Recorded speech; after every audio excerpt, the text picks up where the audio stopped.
Welcome to 2021, boys. You ready for another round?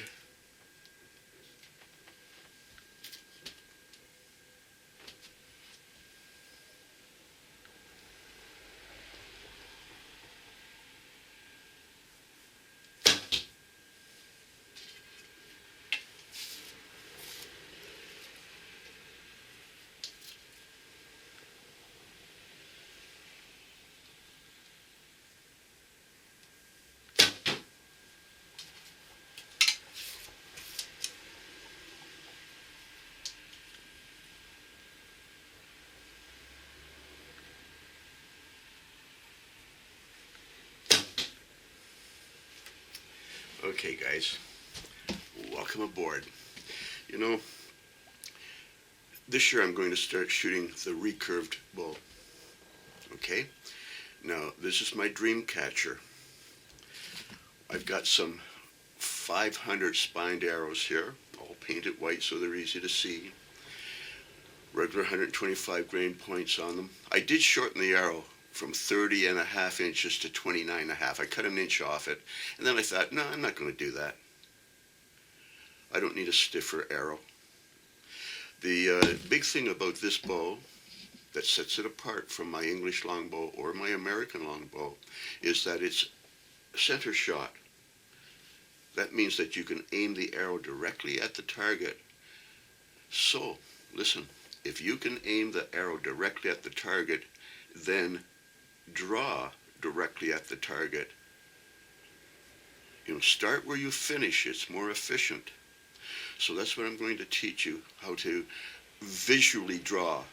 That's what it is. It's a visual draw. We're not touching any special part of the face. We're doing the visual draw. Okay? Anyhow, so we shortened the arrow by an inch, but we left it longer. I also found that I was shooting slightly right, so I put a little pad on the side here. It's only about a 32nd, 16th thick, but it moved my arrow slightly. And that's all I did. Because after that, the whole point is to get that arrow lined up, get everything relaxed, and then come back visually straight until you touch your anchor. Okay, so that's it. Now, you remember that I was putting all those knocks on the string? Finally, I have this one knock here. I put my arrow under it. This knock is 1¼ inch. 1¼ inch. I had them all the way from 3/8 of an inch up to, 2 inches. But at 1¼ inch, it shot beautiful. That's where it went. And that's how I found it, by experimenting. Okay, so that was another thing. The brace height is 8⅛ of an inch. Now, that's a big advantage. When I shoot my longbow, I hit my arm regularly. I have to shorten my string a little bit so the brace height's high enough that I don't hit my arm with the longbow. But with this bow, I don't even have to wear an arm guard. No arm guard. Never touch myself. So the higher brace height, that's a big advantage, you know. This bow is noisier than a longbow, right? A lot noisier. But again, dampeners, and it's quiet enough, and of course, dampeners. So that was pretty good. So, yeah, a little noisier, but that can be taken care of. Much easier to draw. Much easier to draw. It's a wide, narrow limb, so it bends easy. Whereas if you have a narrow, thick limb, like a longbow, it's hard to bend. It's just like it would be like a piece of paper will bend easy. It's wood, but it bends easy, right? Whereas if you had something like a pencil, that's not going to bend easy. It's stiff. Okay, so it's basically that simple. The fact that they're shorter, it's easier to use in a blind or a little easier to walk through the woods with. Though a recurve, because of the curve here, it will snag limbs very easy and get stuck a lot, more than a longbow. So if you put these little brush buttons there, the twigs don't stick in there, and that helps. A lot of talking, very little shooting. But anyhow, I had to explain this stuff. You know, the reason why we have the American longbow, and that's what this is, or the American recurve, that's what this is. It's the American recurve. It was invented in the 40s. You know, like, for instance, Fred Bear patented a limb in 1953. Now, Corning Glassware started to make fiberglass in 1933. And Fred knew about it, but it was made like cloth, you know, it was made like mesh across, so it was brittle. Anyhow, Fred got them to experiment with linear glass. In other words, all the glass went the same way, not across. And when it was all the same way, it started to bend, and it didn't break. So because of the linear fiberglass, that's why we have bows like this. So up until 1950 or so, you couldn't make a bow like this. But after 1933, we got fiberglass and we could. So this bow really replaces the horse bow. This is a modern version of a horse bow. You know, you could have it a left-handed bow and shoot it with a thumb ring if you wanted to, right? Me, I'm a Westerner. I shoot with my hand. That's how I can be very, very accurate. And but anyhow, that's the story on this bow. We got fiberglass. Fred Bear started to make it. Martin started to make it. This is a Martin. Ben Pearson started to make them. You know, so I guess that's about it. Oh yeah, and of course, because they're shorter, they say that they have more finger pinch. Well, just do that with your fingers. You know, it's not a problem. Really, it's not a problem. But anyhow, that's sort of the story. Oh, and this is the final part, and then I'll stop talking. This bow has a name. It's called Daisy May. Daisy May. Now, it got that name sort of by accident. A couple of weeks ago, I went to pick it up, and I said, "Come on, Daisy May," for some reason, like I'm little Abner or something. But anyhow, I said Daisy May, and then I thought, in 1919, there was a great flu, the Spanish flu. And my grandfather, Jacob Williams, had a daughter. Her name was Daisy. She was 4 years old. She got the flu and she died. And I come to realize that my grandfather really never quite got over that. So when he had another daughter, a few years later, my mother, he called her Maisie. And I'd heard my grandmother call my mother May. You know, like, "Oh, could you get the dishes, May?"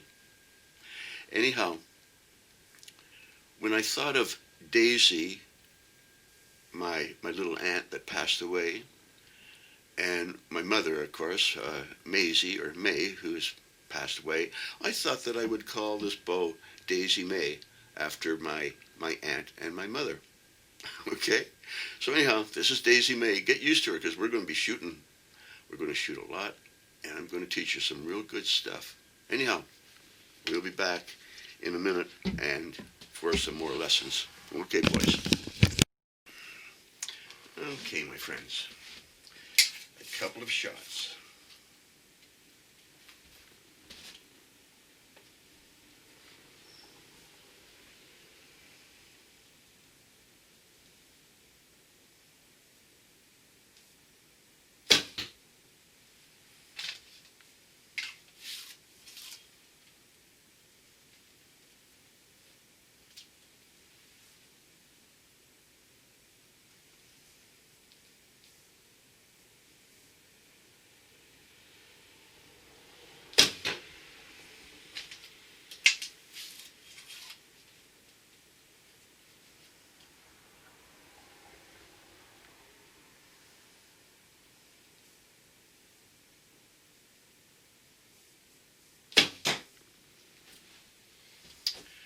Okay, my friends, I want to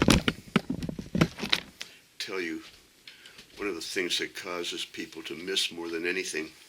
Now remember, this is a center shot bow, so I'm not talking about indirect aiming like you do with your long bow, okay?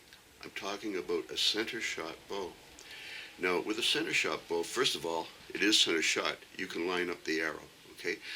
That's a very important factor, but it's still very easy to lose or to miss because our eye moves in our head. See how my eye can go from that side to there, to you, to there? I haven't moved my head. I'm just moving my eye back and forth. So if you have a permanent anchor, then, and let's just pretend the permanent anchor is the corner of the mouth. Now, look, I'm pretending that this is an arrow, okay? So I've got it at the corner of the mouth, and I'm looking straight along it. But if I move my head over there, now my anchor is over here. Well, if I touch here, you see how my eye still thinks that it's looking straight at it. Put my head over there. My eye is looking along it. Well, obviously, it's not in the same spot, but my eye thinks it is. So the only way that you can do it is to draw the way Horace Ford did, where he paused just in front of his face. Or Howard Hill drew straight back from around 6 inches. Horace from around 4. I'm saying from even around 1 or 2 inches, just right in front. So you straighten it out, you pull it back until you're almost there, and you can see it's lined up to the target. You can see that. And now you very carefully just come back till you touch your lip. So you're not doing a rotary or rotational kind of draw. You're actually lining it up and drawing straight, pausing just in front, lining it up, and then carefully coming back. That's it. That's how you get a visual draw. So we're not going to the corner of our mouth. That changes. We're always going to our eye. Draw visually to your eye with a center shot bow, and it will be centered. Okay, guys, I'm going to go get some arrows. I'll be back in a minute. Okay, guys. I know this is not too fancy. The music's not playing and all blended in and stuff like that. But the stuff that I'm showing you here is very important. These are the steps to doing the straight draw. Okay? Very important.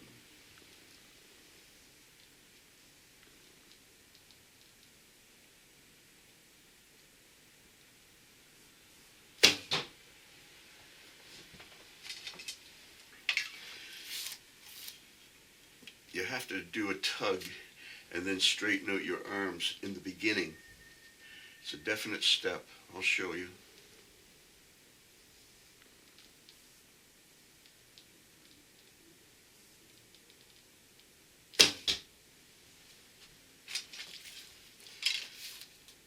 I'll just take another shot and watch what I'm doing, and then I'll explain what I'm doing.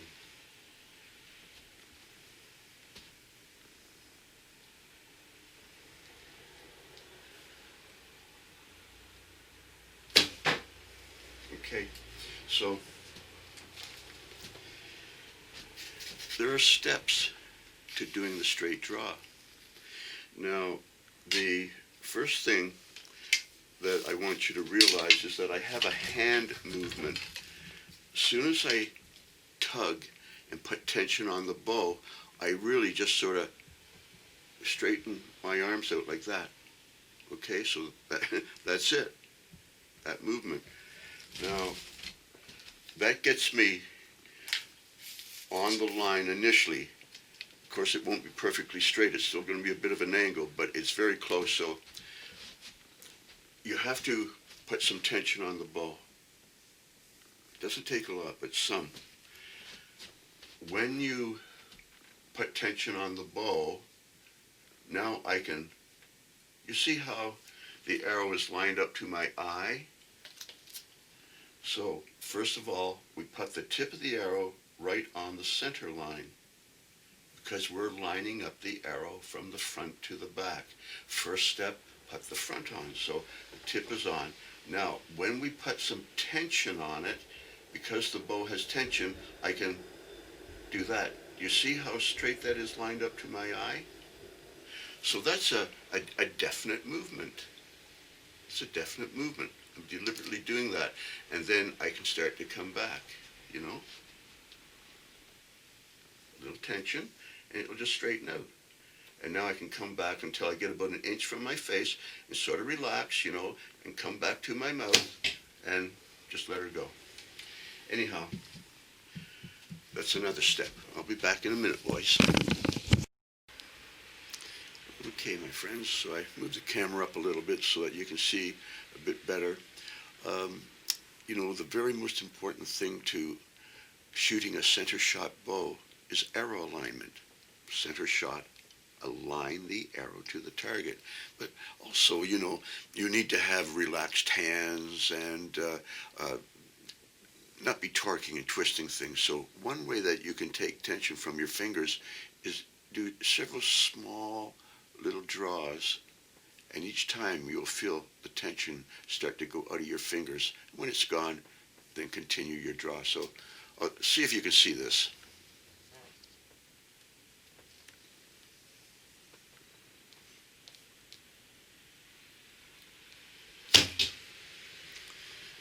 Did you see the little?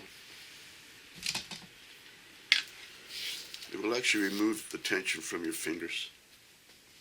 It's a little trick.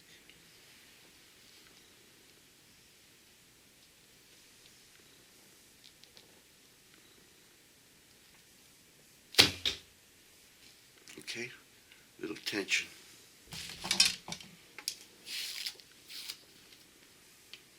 You've got to remove as much tension as you can from your hands, and that's a little way you can do it.